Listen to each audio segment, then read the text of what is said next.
জিজ্ঞেস করে, উট তুমি আমাকে সালাম দিলা কারণ কি? উট বলে, ওগো নবী, আপনি শুধু মানুষের নবী না, আপনি আমারও নবী। উট বলে, ওগো আল্লাহর নবী, আমার মনে অনেক দুঃখ, আমার মনে অনেক কষ্ট, আপনার কাছে কিছু দুঃখের কথা বলতে চাই। কি বলতেছে উট? কে বলতেছে? উট বলতেছে, ওগো নবী, আমার মনে অনেক দুঃখ, আমার মনে অনেক কষ্ট, আমি একটু আমার মনের দুঃখগুলো আপনাকে বলতে চাই।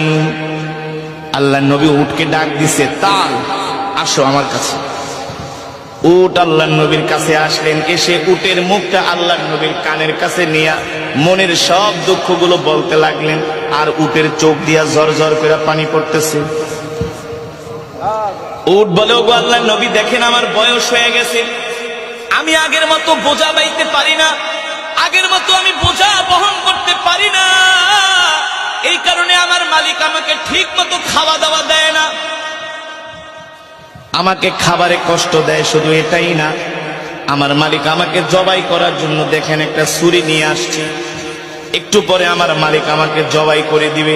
আল্লাহু আকবার, জোরে বলেন আল্লাহু আকবার। আল্লাহর নবী উটের কথাগুলো শুনছেন, আর উট কান্না করে বলতেছে, ওগো নবীজি, দুনিয়ার কোন মানুষের কাছে মনের দুঃখ বইলা লাভ নাই, একমাত্র আপনি ছাড়া, আপনি তো রহমাতুল লিল আলামিন। আল্লাহর নবী প্রশ্ন করে, উট, আমি তোমার জন্য কি করতে পারি?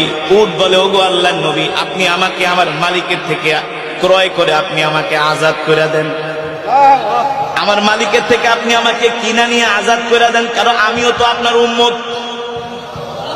আর আস্তে কোন সুবহানাল্লাহ, আমিও তো আপনার উম্মত, আমি কষ্ট পাই, এটা আপনি সহ্য করতে পারবেন না, কারণ আপনি আমার নবী, আমি আপনার উম্মত। আল্লাহু আকবার।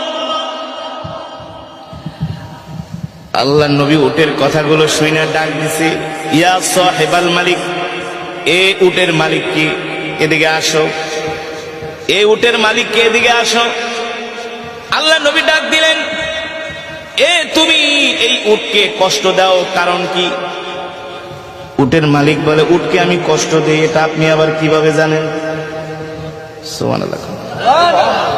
তুমি উটকে ঠিক মতো খাবার দাবার দাও না, তুমি উটকে কষ্ট দাও, তাকে তুমি জবাই করে তোমার আত্মীয় স্বজনকে খাওয়াই দিবা।